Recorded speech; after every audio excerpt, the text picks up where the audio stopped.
ओम सर्वेभ्यो नमो नमः। वक्रतुंड महाकाय सूर्यकोटि समप्रभ निर्विघ्नं कुरु मे देव सर्वकार्येषु सर्वदा। आज हम लघु सिद्धांत कौमुदी के बारे में आपको पढ़ाएंगे। लघु सिद्धांत कौमुदी, इसके लेखक कौन हैं? श्री वरदराजाचार्य जी हैं। कौन है? श्री वरदराजाचार्य जी हैं। और इनके गुरु का नाम क्या है? श्री भट्टोजी दीक्षित। सिद्धांत कौमुदी जिनके द्वारा लिखी गई है।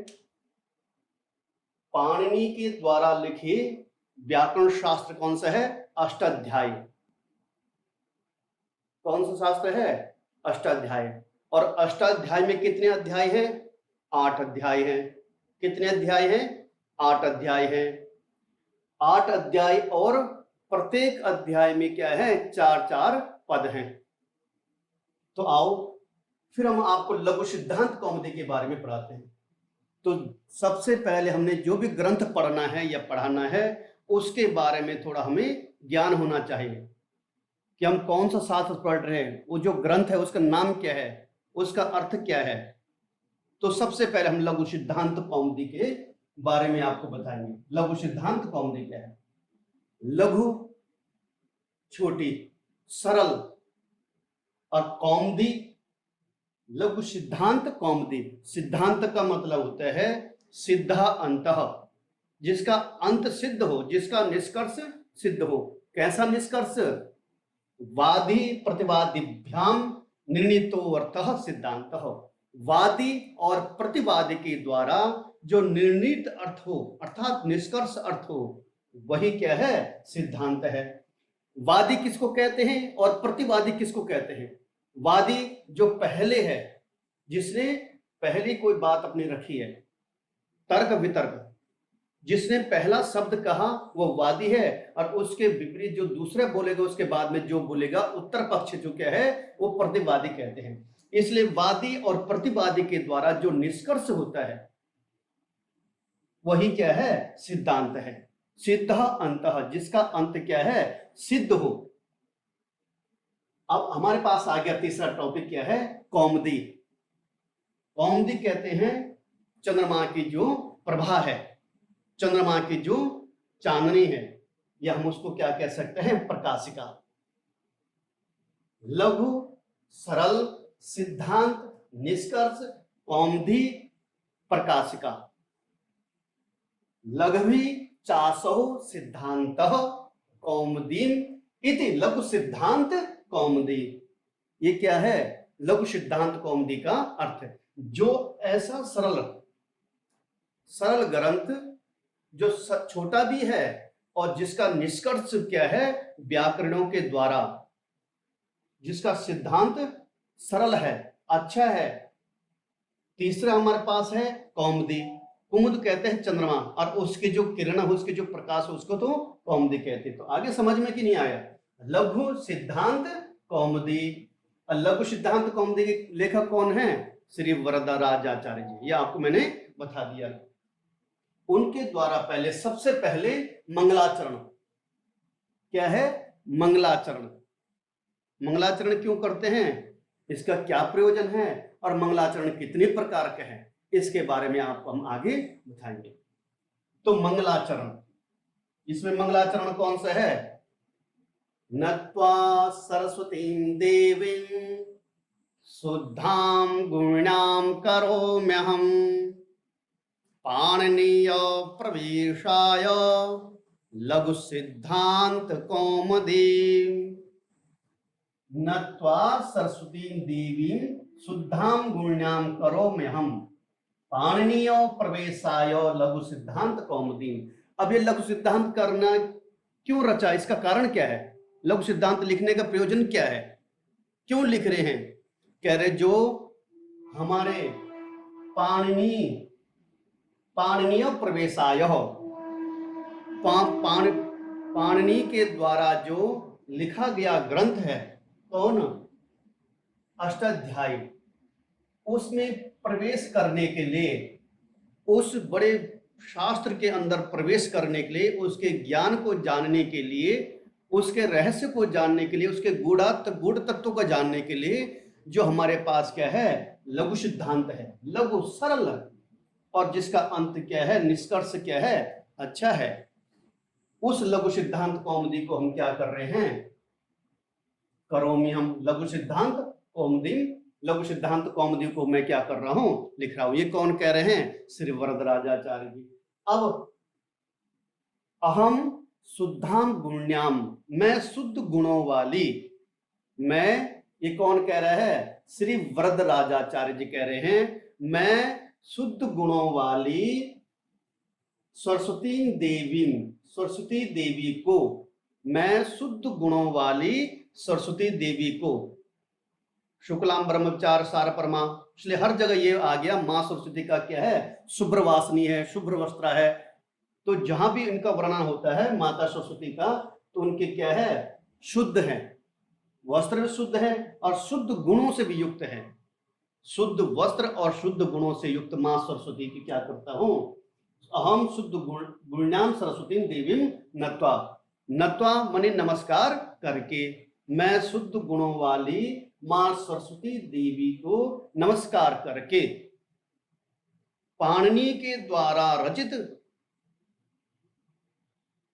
व्याकरण शास्त्र में प्रवेश करने के लिए यह लघु सिद्धांत कौमुदी को लिख रहा हूं। ठीक है, इसमें कर्ता कौन है, अहम, अहम वरदराज, ये करता है, और क्रिया क्या है, करोमि, कर रहा हूं। किसको कर रहा हूं, तो ये लघु सिद्धांत कौमुदी की जो रचना कर रहा हूं। एक इसमें और आया हमारे पास, नत्वा, नत्वा, नत्वा शब्द है यहाँ पे नम धातु से त्वा प्रत्यय है। यहाँ पे त्वा प्रत्यय लगने का मतलब है एक काम जब संपूर्ण हो जाए और दूसरा काम जब प्रारंभ हो जाए, साथ ही साथ कर्ता एक ही है। जैसे बालक भोजनम खादित्वा गृहम गच्छति, बालक भोजन करने के बाद विद्यालयम गच्छति, या गृह कार्यम करो, कुछ भी लिख सकते, यानी कि एक काम करने के बाद जब दूसरा काम शुरू हो तो वहां पे त्वा प्रत्यय का प्रयोग होता है। तो वैसे ही यहाँ पे त्वा प्रत्यय यानी कि नमस्कार करके और फिर ग्रंथ को रच रहा हूं। ठीक है, जहां पे एक, जैसे पठित्वा, लिखित्वा, हसित्वा, गमित्वा, चलित्वा, बदित्वा, ये सारे त्वा प्रत्यय जुड़ते हैं। जहां पे कर्ता एक हो, एक काम संपन्न करे और दूसरा काम जहां पे प्रारंभ करे, वहां पे त्वा प्रत्यय का प्रयोग होता है। अब हमारे पास आ गया दो शब्द, मंगल और आचरण।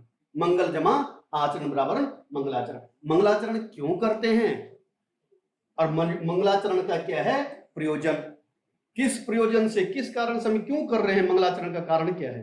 तो इसमें नंबर 1 आ जाएगा हमारे पास, प्रारंभ किए जाने वाले कार्य में विघ्न न आए, अर्थात निर्विघ्न संपन्न के लिए हमारे जो ग्रंथ हम रच रहे हैं तो उसमें किसी प्रकार का कोई बाधा ना आ जाए, इसलिए हम क्या करते हैं, मंगलाचरण करते हैं।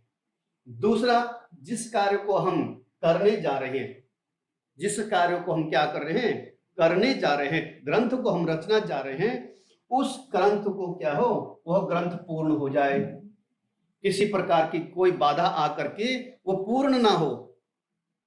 इसलिए मंगलाचरण करने का दूसरा प्रयोजन क्या है, वो ग्रंथ, जिस ग्रंथ को हम रच रहे हैं वो पूर्ण हो जाए। तीसरा, रचित ग्रंथ का क्या हो, पहले तो किसी प्रकार का बाधा ना आ जाए, प्रारंभ शुरू करने से पहले मंगलाचरण करते हैं। दूसरी बात क्या है, जो हम ग्रंथ रच रहे हैं, लिख रहे हैं, उस ग्रंथ में किसी प्रकार का कोई बाधा ना आकर के वो ग्रंथ पूर्ण हो जाए। और जब पूर्ण हो जाए, तीसरा प्रयोजन क्या है कि वो प्रयोजन हमारे क्या है, ग्रंथ का प्रचार और प्रसार हो जाए। जो ग्रंथ हमने लिखा है वो ग्रंथ का क्या हो, लोक कल्याण के लिए हो, लोक हित के लिए हो, और उससे हमारा क्या है, धर्मार्थ काम की कामना मिल जाए। धर्म अर्थ काम अंत तो भूतो मोक्ष की प्राप्ति। तो धर्म अर्थ कामना के लिए हमारे जो यह ग्रंथ है प्रचार और हमारा प्रसार हो जाए। इतना अच्छा ग्रंथ लिखे कि सारे लोग उसको अच्छा माने, लोक कल्याण हो और लोगों का भला हो। तो ये हमारे पास लघु सिद्धांत कौमुदी के बारे में क्या, मंगलाचरण के बारे में क्या हो गया, प्रयोजन, किस प्रयोजन से हम ये ग्रंथ लिख रहे हैं। तीसरा हमारे पास आ गया टॉपिक हमारे पास, मंगलाचरण कितने प्रकार का होता है। मंगलाचरण कितने प्रकार का होता है, कतिविधम मंगलाचरणम, मंगलाचरण कितने प्रकार का होता है, मंगलाचरण त्रिविधम, मंगलाचरण 3 प्रकार का होता है। कौन कौन से, नंबर 1 नमस्कारात्मकम, नंबर 2 आशीर्वादात्मकम और नंबर 3 वस्तु निर्देशात्मकम। तो पहला मंगलाचरण नमस्कारात्मकम, जिसमें ग्रंथकर्ता अपने इष्ट देवता की स्तुति करता हो, नमस्कार करता हो, नमस्कार करने में हो, जहां पे नमा आ जाए तो वहां पे क्या है, नमस्कारात्मकम। जैसे उदाहरण के तौर पे वागर्था विव संपृक्तो वागर्था प्रतपते जगतः पितरो वंदे पार्वती परमेश्वर हो, जगतः पितरो वंदे, जगत के जो पिता हैं, माता पिता कौन है, पार्वती और परमेश्वर है। यहाँ पे आराध्य जो लेखक है उन्होंने क्या किया, अपने आराध्य देव की स्तुति करते वहां पे वंदे अर्थात नमस्कार के, ये वंदना, उनकी वंदना की, उनको प्रसन्न करने के लिए। तो नंबर 1 जहां पे नमस्कार आ जाएगा, वंदना आ जाएगा, वहां पे तो नमस्कार, नमस्कारात्मकम मंगलाचरण होता है। जहां पर आशीर्वादात्मकम, किसी को आशीर्वाद देना हो, ग्रंथकार जब अपने ग्रंथ में श्लोक लिखे कि भगवान तुम्हारा कल्याण करे, बालानाम सुख बोधाय कृति तर्क संग्रह, बालकों के सुख बोध के लिए, सरलता सभी गम्य होने के लिए, बालक जल्दी समझ जाएं और तुम्हारा कल्याण हो, भगवान तुम्हारी रक्षा करे, तुम निर्विघ्न अपनी पढ़ाई करते रहो, इस प्रकार की या सुष्ट राध्या अभिज्ञान सुपुतला में है कि जो ब्रह्मा के बारे में बताया गया कि आपका कल्याण करे। तीसरा हमारे पास आ गया वस्तु निर्देशात्मकम, जहां पे किसी व्यक्ति वस्तु स्थान को लेकर के कभी अपने ग्रंथ को लिखे, अपने ग्रंथ की रचना करे, वहां पर वस्तु निर्देशात्मक मंगलाचरण होता है। जैसे कि नैषधीय चरित्र में राजा नल को लेकर के ग्रंथ लिखा गया है, निपीय चित्रक्षण कथा, इसमें आगे उसमें कि जिनकी कथा सुनने मात्र से ही हमारे मन पवित्र हो जाता है, ऐसे राजा नल, तो वहां पे राजा नल को लेकर के नैषधीय चरित्र लिखा गया है। तो इस प्रकार हमारे पास लघु सिद्धांत के बारे में आपको पढ़ा दिया है। लघु सिद्धांत के मंगलाचरण किसके बारे में है, कौन यहाँ पे, आराध्य देवी मां सरस्वती है। 2 छोटे क्वेश्चन हो गए। वरदराज, लघु सिद्धांत कौमुदी के लेखक कौन है, श्री वरदराजाचार्य जी हैं। वरदराजाचार्य जी के गुरु का नाम क्या है, श्री भट्टोजित दीक्षित है। पाणिनीय के द्वारा लिखित व्याकरण शास्त्र कौन है, अष्टाध्यायी है। और अष्टाध्याय में कितने अध्याय हैं, 8 अध्याय हैं। प्रत्येक अध्याय में 4-4 पाद हैं। वादी किसको कहते हैं और प्रतिवादी किसको कहते हैं, इसके बारे में हमने आपको बता दिया है। और मंगलाचरण कितने प्रकार का होता है, मंगलाचरण 3 प्रकार का होता है, ये आपको हमने बता दिया। प्रयोजन कि मंगलाचरण करने का प्रयोजन क्या होता है, ग्रंथ के निर्विघ्नता के लिए, ग्रंथ के संपूर्ण होने के लिए और ग्रंथ के द्वारा हमारा कल्याण के लिए, कर्ता और अध्येता, पढ़ने और पढ़ाने वाले दोनों का कल्याण के लिए, प्रचार प्रसार के लिए, लोक कल्याण के लिए ग्रंथ को हम लिखते हैं। इस प्रकार हमारे सारे ये लघु सिद्धांत कौमुदी के बारे में आ गया। और इसका साधारण ज्ञान हमारे क्या है, NCISM BMS छात्रों के लिए विशेष ये ज्ञान है। तो फिर इसके बाद हम आपको फिर कल मिलते हैं।